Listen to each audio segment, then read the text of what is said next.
Le front. Un mode de jeu impitoyable où 72 joueurs assoiffés de sang se livrent une bataille sans merci. Et surtout l'endroit où ça flex le plus du serveur. Non mais sans déconner. Venir sur le front, avec ce chocobo ridicule. Oui mais j'ai besoin d'XP pour mes jobs. On s'en fout. Et justement l'autre jour, je suis parti au front pour amasser un peu d'XP pour mon pistolet sabreur, quand soudain je la vis, gracieuse, majestueuse, sublime, la monture Rathalos. Il me la fallait. La chasse au Rathalos est un défi crossover avec Monster Hunter introduit pendant Stormblood. On trouve la monture pour 50 écailles de Rathalos plus que l'on obtient uniquement grâce à la version extrême du même défi. Il faut donc battre le Rathalos dans son mode extrême 50 fois. Alors j'ai déjà récupéré les montures extrêmes de Realm Reborn et Heavensward en solo sans grande difficulté une fois niveau 90, mais des extrêmes de niveau 70, seulement 20 niveaux d'écart, en solo, ça me paraît déjà plus compliqué.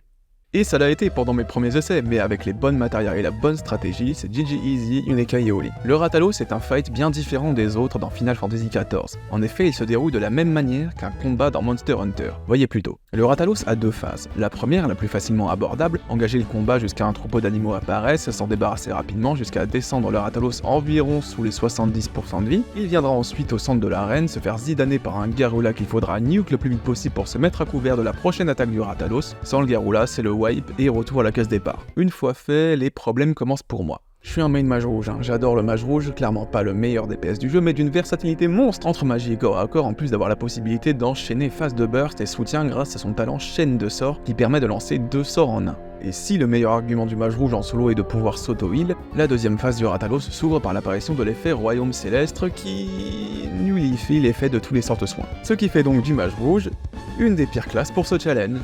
Nickel. Enfin, si on peut se heal quand même grâce à des petites potions limitées à 10 utilisations, donc un combat où l'on peut se heal que 10 fois pendant tout le fight. Bref, pour la deuxième phase, le Rathalos va s'emboler et ne subira que très peu de dégâts tant qu'il sera dans les airs. A partir de là, il alternera entre 3 AOE qui laisseront des cercles de feu et des charges qu'il faudra éviter afin de ne pas se faire enchaîner dans un coin. Jusque là rien de bien sorcier si ce n'est cette putain de hitbox ultra punitive si on n'esquive pas la charge de plus de 15 mètres, ce qui rend le combat beaucoup plus crispant qu'il ne l'est déjà. Chaque sort de dégâts viendra donc remplir cette barre là. Une fois cette dernière remplie, le Rathalos viendra s'écraser au sol et il sera enfin possible de lui infliger de gros dégâts, mais surtout de réussir à lui couper la queue car c'est elle qui contient les précieuses écailles Rathalos que nous sommes venus chercher. C'est là qu'il faut envoyer tout ce qu'on a en stock, car si le Rathalos ne subit pas assez de dégâts, il peut s'envoler à nouveau et le temps de re-remplir la barre, ce sera Enrage, Wipe et retour au tout début du combat. Mais si le DPS est à la hauteur, la fin du combat est à portée de main ainsi que les précieuses écailles tant convoitées.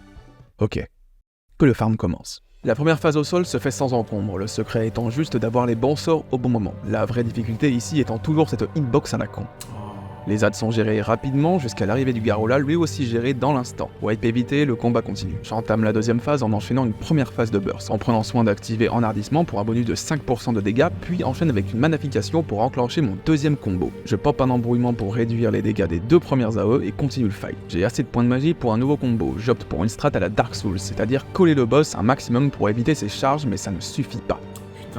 Je me fais enchaîner et cette grille d'une potion de soin, mais une erreur de calcul me coûte la première de mes 3 vies. Oh putain. Je perds mes points de magie mais je reste focus. Je prends soin de ne pas rester dans les AOE et les esquives passent enfin. Nouvelle salve d'AOE, les stacks de brûlure s'additionnent, ça pop une potion et retour à la strat Dark Souls into Enhardissement, mais le boss étant déjà à 88% de sa vie, je garde ma manafication de côté pour un prochain combo. 99%. Je pop une potion en prévision des dégâts de brûlure, caste instantanément un verbant grâce à la chaîne de sorts et le Rathalos finit au sol. Je pète ma manafication et m'élance dans mon combo final. J'alterne le corps et la queue. Non, c'est pas dégueulasse, toi t'es dégueulasse. Laissant le boss à 0,1% de sa vie, ma résolution est déjà en cours de cast et c'est la fin. Alors ça sonne peut-être comme si mon premier pool était un succès, mais pas du tout. Malheureusement, j'ai pas l'enregistrement de mon premier clear, mais c'était bien fastidieux. Comme je l'ai déjà dit, le Rathalos extrême n'est pas affreusement difficile, mais il y a quand même pas mal de fenêtres d'erreur pendant le fight qui peuvent mener à une première mort très vite. Surtout avec ces putains de hitbox. Mais tomber un boss c'est bien, mais maintenant il nous faut 40 écailles de plus.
1h42, 50. Let's go. 200. Quoi? 200. Et voilà, je peux désormais flex une piste grâce à mon Rathalos fraîchement acquis. Maintenant, est-ce que je conseillerais ce farm à mon prochain? Pour ce genre de monture, franchement, ouais. Ça reste une monture vraiment tranquille à farm. Une fois qu'on a pris le coup, il doit se tomber facilement entre 5 et 6 minutes. Mon PB étant autour de 4 minutes 26, j'ai pas l'enregistrement non plus, mais t'inquiète. Bref, voilà comment j'ai acquis la monture Rathalos sur Final Fantasy XIV. Maintenant, allez farm le vôtre, et à plus sur le front.